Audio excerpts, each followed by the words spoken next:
All right.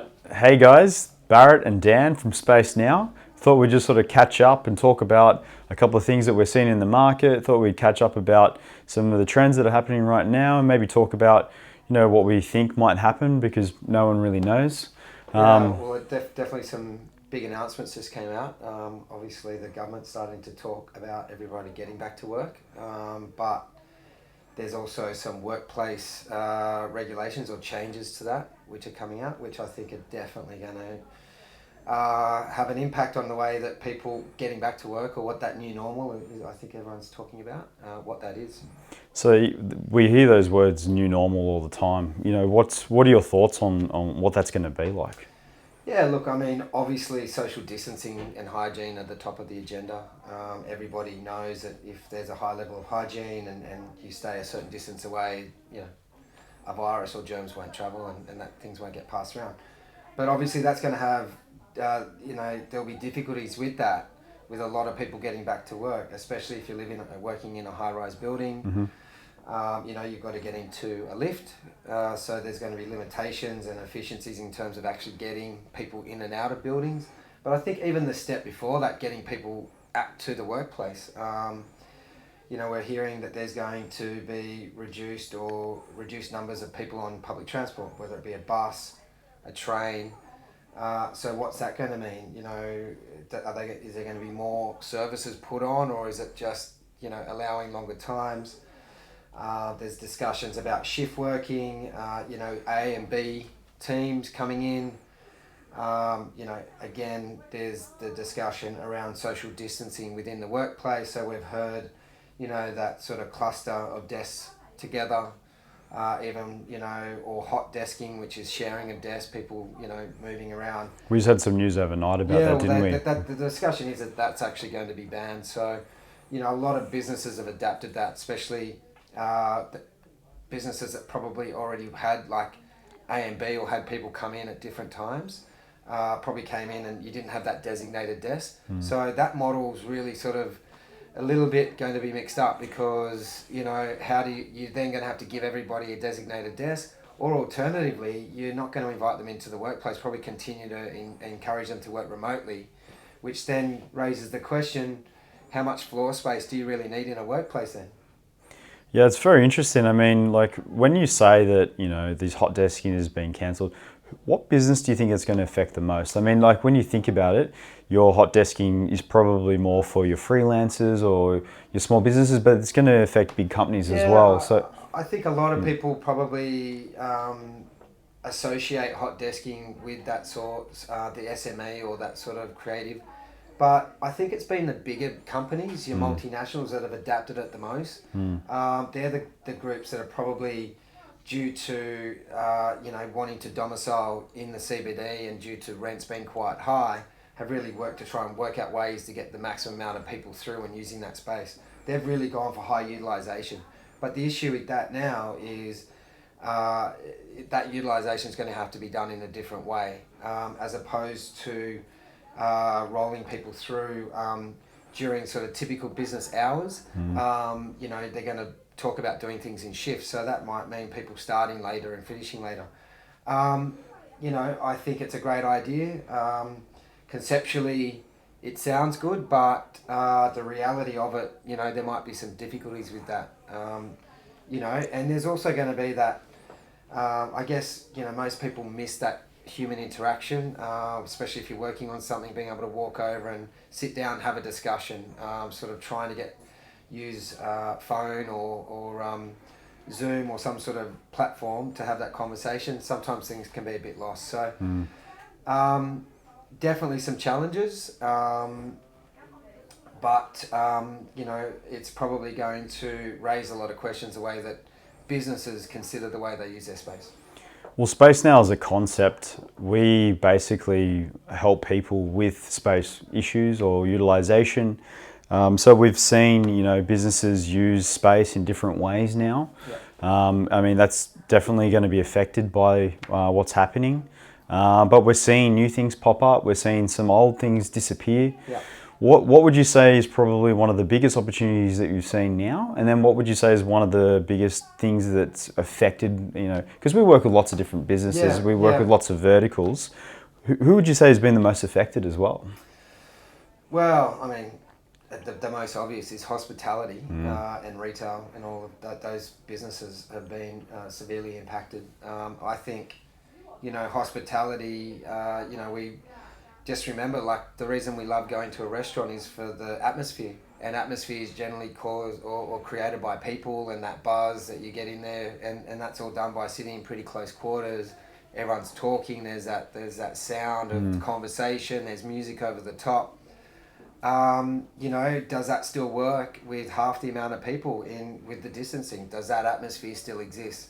So, and then that begs the question, with a lot of these businesses, can they still afford to pay the rent that they were paying prior to this social distancing? I mean, effectively, if you were working on the basis that you had 100 seats and you were going to turn those over and you worked out that you could pay X amount of rent based on that, if you can only get half the amount of people in and through the sittings, then that's effectively going to reflect what you can pay as a rent. Rent's always a percentage of your turnover, so I think that's going to be a challenge. Certainly, we've seen hospitality pivot and increase their home delivery and online sales. Which has probably been one of those things where we've seen the greatest opportunity, Yeah. right, with ghost kitchens? Yep, there's been ghost kitchens. Obviously, we've seen, I think, takeaway has gone from being the sort of little brother to actually being a respected way to do business. We've seen some of the biggest brands, in hospitality brands in Australia, adapt and develop, very quickly and provide either home delivery or pre-made food. I think that will continue. I think that's definitely a revenue stream, or it'll allow those brands to stay in touch with their clientele that may not be confident about going back out initially. Also, it will open up a bigger clientele, so that people that have to commute, or if you couldn't get those bookings, people might choose to have that same experience at home. So that's probably a silver lining, but I definitely think that in-house dining is going to be something which is, we'll have to see how that goes. You touched on atmosphere. It's a very good point. I mean, it's the reason why we go out to restaurants. It's the reason why we, do certain things. Culture, in a way, is very similar to atmosphere in business. Yeah. And this social distancing is going to affect both. Yeah. Is this going to affect culture in companies? Look, definitely. I think, you only have to go on social media and see, and, there's things going around, people starting to talk about the intricate items of an office which they're missing, sorry. And I think, no doubt, we spend a lot of time with our work colleagues, so we have genuine friendships there. So yeah, there's definitely that culture, if you can't have everyone together, may well suffer. But that being said, I think people have started using online chat rooms to still create that culture. I think the office culture will probably be able to adapt quickly. I think what we're going to see, though, are teams and clusters of within a business sort of maybe move around. So you'll have teams get together. It'll be getting the whole company together, which will probably happen on not as regularly or on a sort of more part-time basis. But definitely a lot of businesses are trying to work out how do we keep culture, but also how do we keep this, this remote working, because a lot of people are actually very happy with that as well. A lot of people are feeling like they're taking control of their day. They're able to get as much work as they would get done over 8 hours, maybe in 5. Those extra 3 hours, they're doing things they're spending a bit more time with their family, able to help around the house. A happy home life is as much about, being happy in the workplace. So I think people being able to be a little bit more part of that, there's definitely, that's got a silver lining in it as well. So that's going to be the trick, and I think it's definitely achievable, but it might just take the emphasis of having that big office with everyone coming in, clocking in at 8:30, leaving at 6. We've just experienced probably the biggest global experiment for remote working. Is it working, and will we continue to do it? Are we getting the efficiencies out of it? What have you heard from businesses, and how are they managing with people working from home? I think there's no one hat fits all. I think there's some businesses that will go back and need to be in that, To have that culture. have everybody together. But certainly a lot of other businesses will do a combination. Overall, I think it's worked quite well, because I think it's now gone long enough that people have adapted to it. I think it was quite difficult early, but now, I think the routines are created and people are starting to, I guess, feel comfortable with working from home. Yeah, look, I think it's been a success. I think it's just shown that technology can help. I mean, that face-to-face meeting, I think now people are happy to meet online. I know, look, we've had it ourselves. I know how many more meetings that we can get to by being able to meet people online, as opposed to actually having to drive around and go and see them face-to-face. That definitely has increased the efficiency, yeah. And, you can talk to multiple people. They can be in multiple areas. What the funny thing is I guess the way people are dressing going to work these days has changed. Yeah, you see some funny stuff on social media now. Yeah. I mean, I'd hate to, obviously the camera only covers, head to the waist, so I don't know what people are wearing below that. So lastly, Daniel, I mean, you and your father have been in real estate for a long time now. I mean, Malcolm has been in real estate and had one of the top jobs here in Australia. Yeah. You've probably seen a lot change. You've seen lots, pivot. Is this a really interesting time for the way we're going to lease space? We're seeing these lengthy, long-term leases. Now we're seeing, this rise of, co-working and pre-COVID. I think co-working's even sort of probably that's going to be a term, even though it's funny. Most things are, what with the way that we use workspace or the way we do things, it's something old that's been rebirthed in a more efficient Completely way. Agree. So just remember, the first thing that we had was service office. Then service office was sort of, brought, a little bit more up to date. They were a bit more based on community. It was called co-working. Now I think we're into what's called flexible, because really, it's about people wanting flexible terms. So the fact that it's about flexibility is definitely going to change the way that we use space.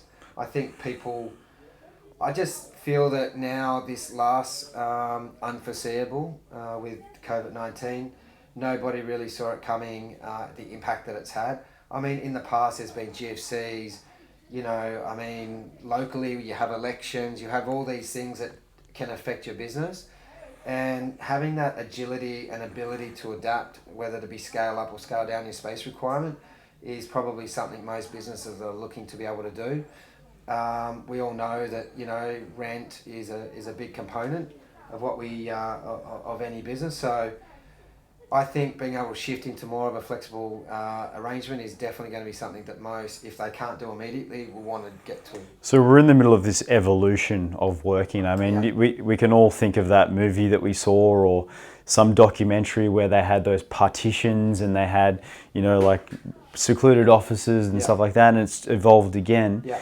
Do you think that because of COVID-19, this is really maybe given the evolution a jump forward even further? Definitely. I think, look, we've got to talk from where we are and our own position, but I think definitely that adoption of technology, people using technology has definitely jumped. I don't think, I think the research, and there's been a lot more smarter people and that have acknowledged that this online meeting and the use of Zoom or, Google Hangouts, whatever the platform it is, but having that meeting and online has definitely increased. There's obviously a lot of other management tools which people are using, which are allowing people to monitor how people work in a remote manner. So you don't need to, the old day was, the office manager would be keeping a bit of an eye on when people arrived and what they were up to, and that was a bit of a gauge on how much they were doing.